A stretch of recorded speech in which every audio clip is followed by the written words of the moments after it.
Hello, greetings. This is Gilles Monsieur. I wanted to come and say hello today. I was going to speak about some more, let us say, things that are more delicate from about the world that we live in. But then I decided to not do that, to stay on the light side, because many things are not necessarily. Humanity may not be ready to hear many of those things, so they will be coming into the forefront of consciousness slowly but surely. So the highest wisdom for us today is friendship. Friendship is an Epicurean value. It is the idea and the understanding that friendship is one of the most precious things we have. So we have to be friend to the world, but there are few people that we need to.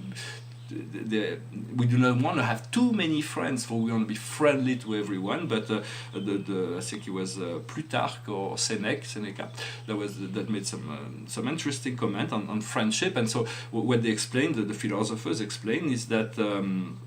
If you have too many friends, they will be jealous, and you won't have time for your friends. So it's better to have a few good friends than hundreds of friends.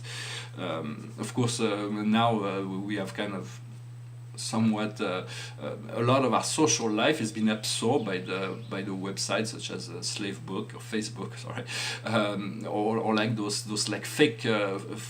I'm not saying it is fake, but it is not as real as those people that are close to us, and so it is good because those things are helping the world create communities, communicate, but they may vanish like from one day to the next. So a new website will come, and like MySpace used to be where everybody was, and now there is people investing trillions of dollars in Facebook, but it may disappear just like that for something else to replace it. So in many sense, I didn't mean to bring this into the picture, but it was part of it. It just needed to emerge somehow. So it is about connecting to what has value for us, and taking care of not to be dependent on our friends, or not to be codependent, but to know that it is a sure value, and it is we are a community, and so friendship is the essential. Unconditional love is an attitude of friendship in relationship to all life.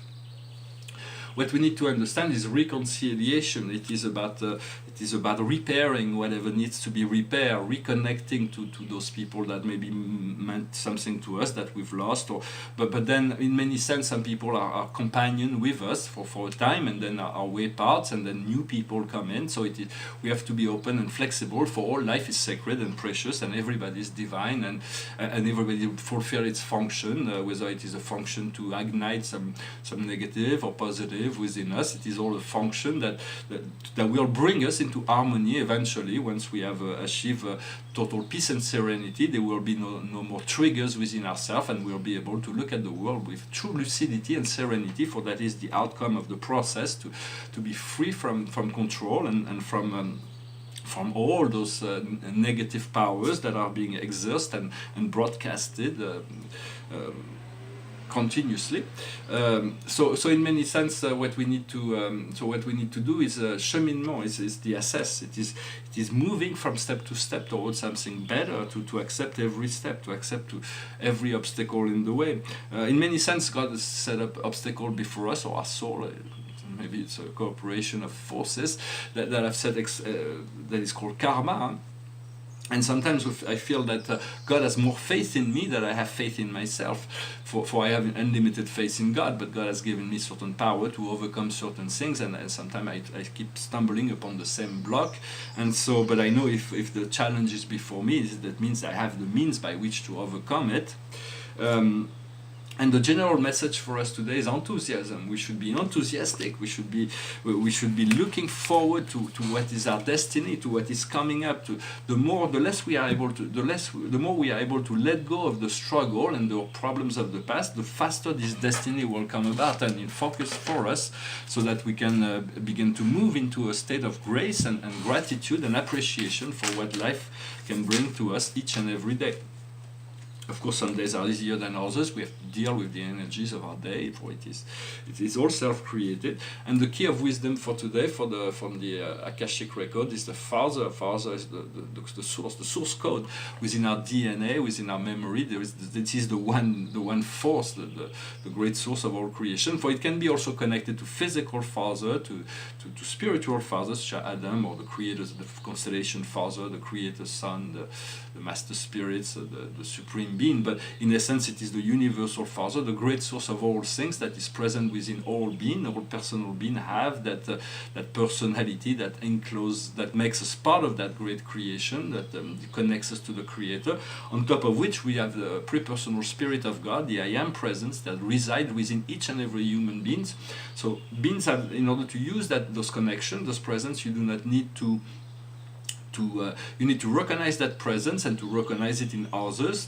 But even if somebody does not recognize his own I Am Presence, by recognizing your own I Am Presence, the I Am Presence of the persons that you will meet, no matter what their level of consciousness, will be able to communicate directly to you and reflect to you amazing information. For I've been working on that frequency for many years, and they are, sometimes they shake the tree, sometimes they show us some things we don't want to see, but it's part of we need to be aware of things, and that will allow adjustment. And there is always mercy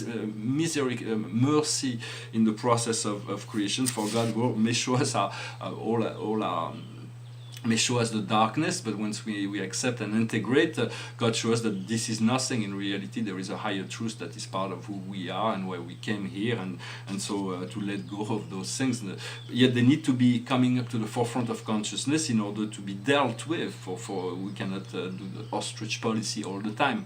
Sometimes it is good we can separate ourselves, but sometimes it is good we have to balance things out, to know what is important, what is not.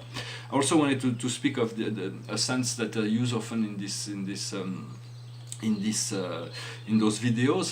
For I speak often about the being and non-being, in speaking in searching to express ideas of these esoterical principles of alchemistry and mysticism that we are seeking to unfold for those who are seeking this light. For many people are not, but so in many sense, the being and non-being. In the Greek perspective, being is what was, and non-being what was not. But in the way I use it here is more an esoterical Eastern philosophy, where being is the tip of the iceberg, the physical part of the reality, and all the invisible part of the universe, and life is the non-being, God being the absolute non-being. So in many sense, we are looking for mystery to unfold for those who are seeking. There is all kinds of mystery in life and the universe and the planet, and about our past, the future, all kinds of things are mysteries. But what is a mystery? It is a truth that is hidden. And so when we seek to encode that, we are looking for the right symbol to discover the right truth. But in many sense, life will only give us clues. Through the psychic process, they will not reveal the whole process, but they will give us clues that will lead us to make those discoveries by ourselves. So it is important to pay attention to the sign. It is very important. And also wanted to bring two little sorts concept in terms of spirituality. The first thing is from a scientific level is that there are many scientists that envision that there may be other cosmos that are floating outside of our cosmos. Well, it's good to use their imagination, but there is no need for more than one cosmos. For what we call a universe, in essence, is the cosmos, is the totality of the unfoldment of the galactic and cosmic planes. But this is not a universe, it is the cosmos. A universe is a primary unit of creation that is governed by specific law. Our own universe is a dark matter universe that was created with a pendulum, with a straight single string of light, and the pendulum swings from one side to the other, never reaching the light until it is stopped. And from dark matter and antimatter are coming out to manifest all this matrix. But But we'll come to realize there are many such a universe, for few million solar systems and planets and so on, civilization. But there are thousands of such a thing, such a universe within our super universe, our great galaxy. And so we'll move from the universal level to the super universe, to the multiple universal level, to the eventually the cosmic level, the grand universe. But there is no need for more than one cosmos. For the cosmos, what we see in the visible plane is only a small, tiny, minuscule part of what is. For everything in life is created multidimensional. Everything is multidimensional, and there are there are amazing discoveries to be made, that will be made in the near future, that will because in many sense, when you speak of very advanced spiritual ideas in a world that is mostly materialist, it is like trying to teach molecular biology in the Middle Ages. If you try to do that, the powers that be will want to destroy your research and lock you away somewhere, so you don't, because you're an heretic and you wouldn't want. So, but we live in a time and space where we can express ourselves freely without, in most countries, without being subjected to some kind of repression. But yet, because there is so much confusion, it is hard to decipher what is true and what is not. And so, in many senses, who yells yells with the biggest voice that will have the last words. It's all controlled through the media, and so we have to let go of all those external authority to seek to find a higher authority within ourselves that connects us to this higher truth within ourselves, in order to be free from the matrix, no matter how much. Sometimes we have to be very patient, because the more we go into the light, the more we see the corruption, the criminality of all those great power, those great corporate and government and so on. And so there is many things that should not, that will come into the light when it is the time, when it is proper, when the universe calls it a decrease, that this will come into the picture. So I do not want to go into too much into that. The last idea I wanted to express is the fact that it has been revealed that the universe does not really exist, the physical universe. It disintegrates and re-emerge all the time, but it's going so fast that we will never be able, with our physical eyes, to perceive that.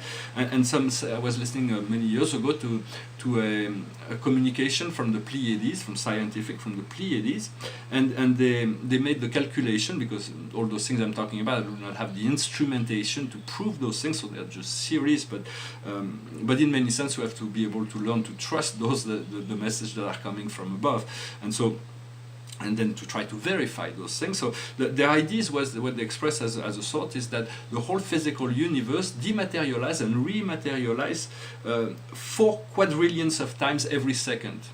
So what we call matter only exists for 4 quadrillions of a second, and then disappear and then reappear, and that happens at such a speed that is utterly beyond what human can conceive. And so in my meditation I try to verify that, and then my I am presence showed me, froze that reality for me, and showed me the layers of matter as layers, and I could see that in between each layer there was the presence of the universal father in between each layer. So it was a marvelous vision that confirmed to me that this dematerialization and rematerialization of the universe is happening at a speed that are utterly beyond our comprehension. Yet it is something that's maintained, that is kept in frequency. And it is for us to accelerate our frequency, to move into that. Also should be a good news, because it means that nothing is really solid. We can move everything that is limiting us right now. We can be free from that in a moment of time, if such is the time for us. Well, I hope this message was interesting for you. I'm like right now thinking very much about traveling, and my passport ready, my luggage are not too far. I'm not really sure where I should go, but I feel there is traveling coming up for me, and so I'm going to sing a song that's about traveling. So it goes like this. All my bags are packed, I'm ready to go. I'm standing here outside your door. I hate to wake you up to say goodbye, But the dawn is breaking, it's early morning, the taxi's waiting, he's blowing his horn. I'm already so lonesome I could cry. So kiss me and smile for me, tell me that you'll wait for me, hold me like you never let me go. 'Cause I'm leaving on a jet plane, I don't know when I'll be back again. Oh babe, I hate to go.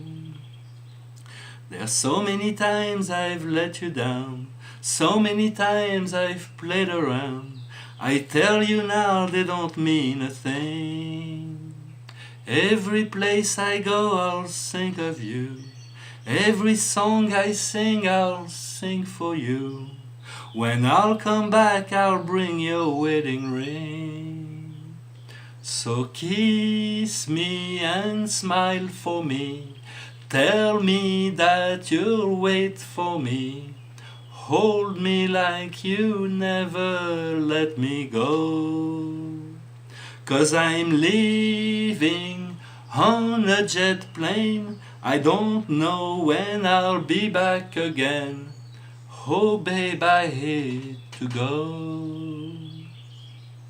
Now the time has come to leave you, one more time let me kiss you, then close your eyes and I'll be on my way.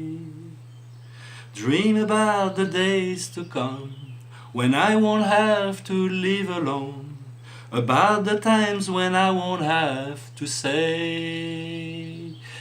kiss me and smile for me, tell me that you'll wait for me, hold me like you never let me go.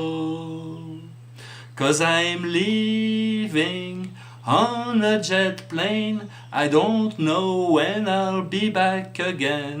I'm leaving on a jet plane, I don't know when I'll be back again. I'm leaving on a jet plane, I don't know when I'll be back again. Oh babe, I hate to go. Well, I thank you very much. I wish you a wonderful day and I'll see you very soon in the next video. Namaste.